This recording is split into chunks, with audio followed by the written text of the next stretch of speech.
Welcome to video prime. రాజకీయాల్లో ఒక కొత్త ధోరణిని పద్ధతిని ప్రవేశపెట్టారు చంద్రబాబు నాయుడు గారు.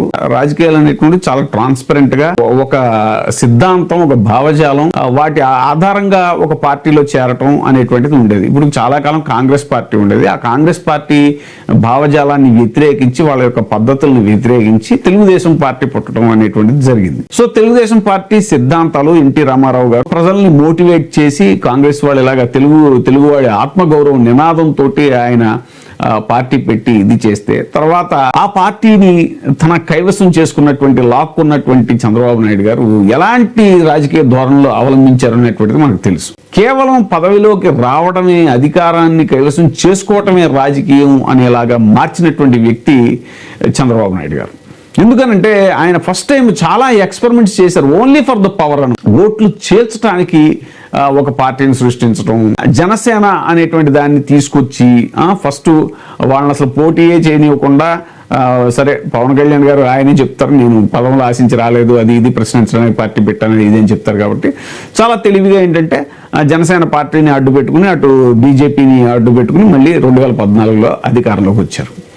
వచ్చిన తర్వాత మళ్ళీ జనసేన పార్టీని బయటకు పంపించేసి ప్రభుత్వ వ్యతిరేకత పెరుగుతోంది అని చూసి జగన్మోహన్ రెడ్డి గారు మళ్ళీ అధికారంలోకి రాకుండా ఉండాలంటే ప్రభుత్వ వ్యతిరేక ఓటుని చీల్చేలాగా జనసేనను మళ్ళీ బయటకు పంపించి తమకు వ్యతిరేకంగా మార్చినట్టుగా ప్రయత్నించారు. కానీ అప్పుడు పప్పులు ఉడకలేదు. బీజేపీని కూడా దూరం చేసుకున్నారు. కాబట్టి అప్పుడు ఖచ్చితంగా జగన్మోహన్ రెడ్డి గారు ఆయన ప్రకటించిన మేనిఫెస్టో జగన్మోహన్ రెడ్డి గారు నమ్మారు ఖచ్చితంగా. సో ఆయన అధికారంలోకి రావడం జరిగింది. తర్వాత ఇక ప్రభుత్వ వ్యతిరేక ఓటును చీలనివ్వను అనేటువంటి నినాదంతో మళ్ళీ పవన్ కళ్యాణ్ గారు మాట్లాడటం, డైరెక్ట్ గా పొత్తే పెట్టేసుకున్నారు. తెలుగుదేశం పార్టీతో పొత్తు పెట్టుకున్నారు, గెలిచారు, అన్నీ అయింది.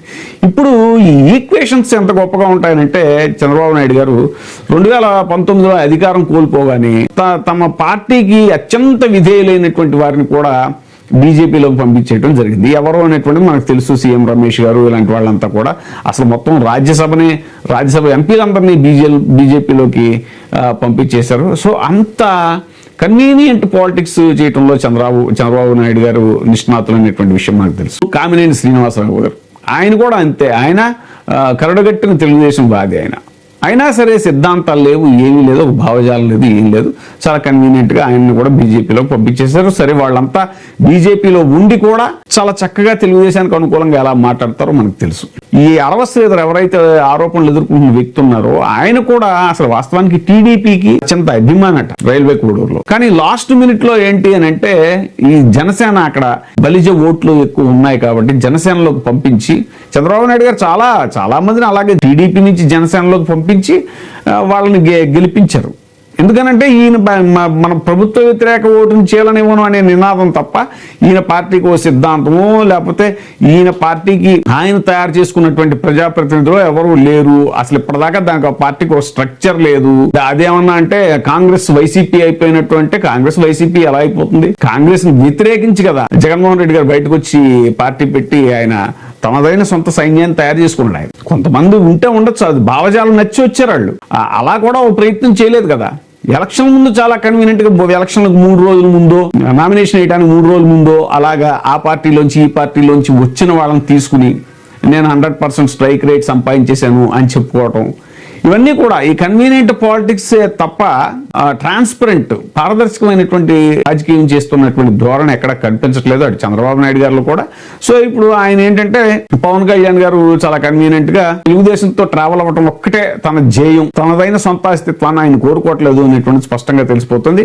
కాకపోతే అది బయటపడకుండా ఉండటం కోసం అప్పుడప్పుడు నేను అధికార పక్షంలో ఉన్న ప్రతిపక్ష పాత్ర పోషిస్తాను అంటూ అప్పుడప్పుడు ప్రకటనలు చేయటం, ఒక్కొక్కసారి శాంతి భద్రతలు బాగోలేవు అంటూ ఊడిపోవటం, ఇవన్నీ కూడా చాలా కన్వీనియంట్ గా. మళ్ళీ నెక్స్ట్ డేనే చంద్రబాబు నాయుడు గారు అత్యంత పరిపాలనా అనుభవం ఉన్నటువంటి వ్యక్తి, పాలనా దక్షుడు, ఆయన దగ్గర నేను నేర్చుకోవడానికి నిరంతర విద్యార్థిగా ఉండటానికి ప్రయత్నిస్తాను అని చెప్పడం, ఇవన్నీ ఒకదానికొకటి పొంతం లేనటువంటి సెల్ఫ్ కాంట్రడిక్టరీ స్టేట్మెంట్స్ కానీ ఇవన్నీ నడుస్తూ ఉన్నటువంటి పద్ధతి. మరి ఇలాంటి టైంలో అరవ శ్రీధర్ అనేటువంటి వ్యక్తి తెలుగుదేశం పార్టీ నుంచి వచ్చి సో ఏంటంటే ఇతను అసలు కూటమి నేతే కాదు అంటూ చెప్పేసి ఇప్పుడు అతను డిజోన్ చేసుకునే ప్రయత్నాలు చేయటం, ఇవన్నీ చేస్తున్నారు తప్ప, అంత పొలిటిసైజ్ చేస్తున్నారు తప్ప అక్కడ ఏదైతే ఇష్యూ ఉందో ఆ ఇష్యూని సాల్వ్ చేయడానికి, ఆ బాధితురాలకి న్యాయం చేయడానికి మాత్రం అటు రెండు పార్టీలు ప్రయత్నించట్లేదు. పైగా వాళ్ళు చాలా అత్యంత బాధ్యతాయుతమైనటువంటి పొజిషన్లో ఉన్నారు. టీడీపీ మనిషి అయినా కూడా ఇప్పుడు జనసేన పార్టీ మనిషి కాబట్టి ఖచ్చితంగా జనసేన పార్టీ యాక్షన్ తీసుకుని తీరాలి. అలాగే ప్రభుత్వంలో భాగస్వామ్యత, అలాగే జనసేన పార్టీ విప్ కూడా ఇచ్చారట పవన్ కళ్యాణ్ గారు. మరి ఈ విషయం చాలా మందికి తెలియదు. బాధ్యతాయుతమైనటువంటి స్థితిలో ఉన్నటువంటి అతను ఇంత ఘోరమైనటువంటి అన్యాయం చేస్తే ఒక మహిళకి దాని మీద ఏమి నోరు మెదపకుండా ఉండటం, ఇక ప్రభుత్వంలో ప్రభుత్వాధినేతగా ఉన్నటువంటి చంద్రబాబు నాయుడు గారు దీని మీద ఏమి స్పందించరు. అసలు వాళ్ళ ఒక పక్క వాళ్ళ ప్రజాప్రతినిధుల మీద, ఎమ్మెల్యేల మీద, అటు కోన రవికుమార్ కానీ, ఆ కోనేటి ఆదిమూలం కానీ వాళ్ళ మీద వచ్చినటువంటి వాటి మీద ఎలాంటి చర్యలు లేవు. ఎంతసేపు దాన్ని రాజకీయం చేసే ప్రయత్నమే తప్ప అసలు బాధితులకి న్యాయం చేసే దిశగా ఎందుకు వీళ్ళు పావులు కదపట్లేదు అనేటువంటిది ఇప్పుడు జరుగుతున్నటువంటి చర్చ. ఏది ఏమైనా సరే ఈక్వేషన్ పాలిటిక్స్ కాకుండా ప్రజలకి న్యాయం చేయాలి, ప్రజా సమస్యలు తీర్చాలి, ఇవన్నీ కూడా ఇప్పుడు జరుగుతున్న వాటిలో చాలా కన్వీనియంట్ గా వెనక్కి వెళ్ళిపోతున్న అంశాలు చాలా ఉన్నాయి. ఒక పక్క ప్రతిపక్షాలు కూడా ఏమైనా ట్రాప్ లో పడుతున్నాయా అన్నట్టుగా ఉంది. ఈ ఇష్యూస్ మీద ఎక్కువ ఇది చేస్తున్నారు. కానీ అసలు సూపర్ 6 హామీల గురించి ఇప్పుడు మళ్ళీ పూర్తిగా పక్కకి వెళ్ళిపోయింది. మెడికల్ కాలేజీలో ప్రైవేటైజేషన్ ఆ ఇష్యూ ఏమైందో ఇంకా దాని మీద మళ్ళీ ఇంకోసారి బలంగా వాయిస్ వినిపించాల్సిన అవసరం ఉంది. అలాగే ఈ తిరుపతి లడ్డు ఇష్యూ అది ఏమీ లేదు, దాంట్లో జంతు కొవ్వు కలవలేదు అనేటువంటిది నిర్ధారణ అయిపోయింది. కన్వీనియంట్ గా పక్కకి వెళ్ళిపోతున్నాయి అవి.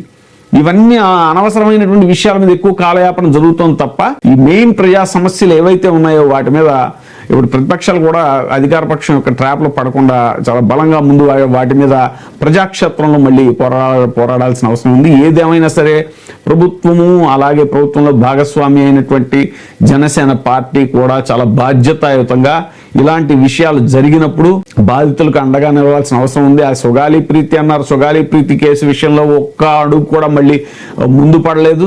అసలు అది ఆ విషయంలో ఎంత దారుణంగా యూటర్న్ తీసుకున్నారు పవన్ కళ్యాణ్ గారు అనేటువంటిది అసలు మనకి మీడియా కూడా ఎలా అయిపోయిందంటే అప్పటికప్పుడు హాట్ కేక్ లో ఏ విషయం చర్చలోకి వస్తే దాని మీద వదలగొట్టేయడం తప్ప అసలు అంతకు ముందు జరిగిన పెద్ద అన్యాయాల గురించి కూడా మళ్ళీ ఇప్పుడు అవి ఎప్పుడు రెగ్యులర్ గా ఉండాలి, అవి డిస్కషన్ డిబేట్లు ఉండాలి.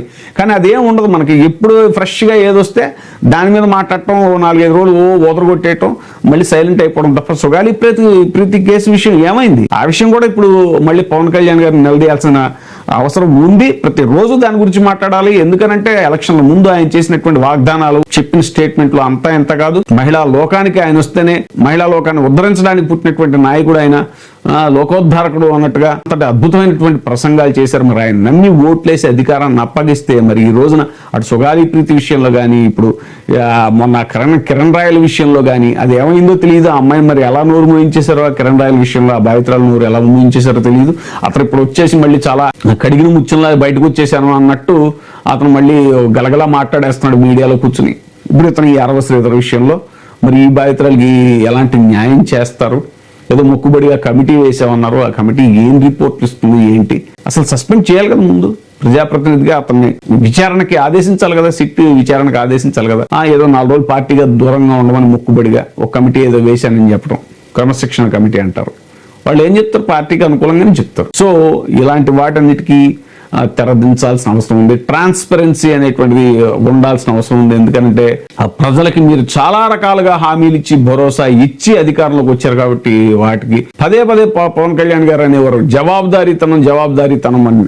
మరి ఈ రోజున అధికారం మీకు అప్పగిస్తే మీరు ఏమి జవాబుదారీతనంగా ప్రవర్తిస్తున్నారు అనేటువంటిది ఇప్పుడు మిమ్మల్ని అందరూ నిలదీస్తున్నారు. ప్రతిపక్షాలే కాదు, ప్రజా సంఘాలే కాదు, మేధావులే కాదు, అందరూ నిలదీస్తున్నారు పవన్ కళ్యాణ్ గారు. మీరు వెంటనే దీనికి సమాధానం చెప్పాల్సిన అవసరం ఉంది.